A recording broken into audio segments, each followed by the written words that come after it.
Every morning from 6 a.m, we bring you the latest real estate news with diverse perspectives from leading industry experts. We deliver the most property podcasts across Australia every week. It is another Tuesday afternoon. We have been waiting for this one. It'll be interesting. What is the RBA going to do in light of everything that is going on with these geopolitical tensions, especially with the Iran war?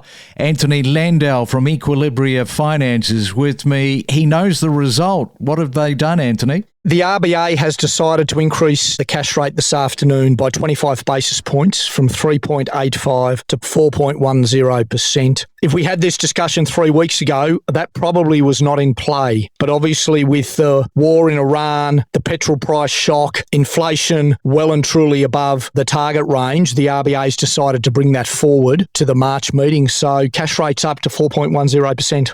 Unfortunately, we're going to be looking at another one probably in May. What do you think? Yeah, look, I think inflation, even irrespective of the war that's obviously now taken hold, has been blowing out on the back of a lot of government spending. The RBA was already looking at potentially a May increase. So it looks like now we've got today's increase and potentially another one in May, which would be a total of 50 basis points once we come through to May. You know, it's interesting because last year, talking to a couple of different economists, I always say we're just one global event away from something happening.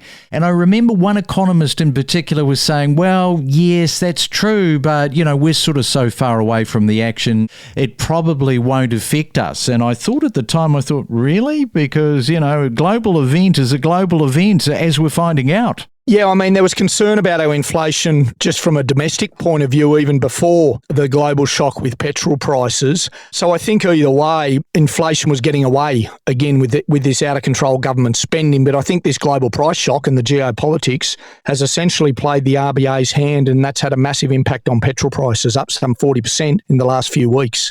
Yeah, double whammy all round. Okay, Anthony, well, that is not good news for those with mortgages. Thanks for the update. Enjoy the rest of your day. Thanks very much. We have so many episodes, all designed to help you better understand the constantly evolving and dynamically changing real estate property market.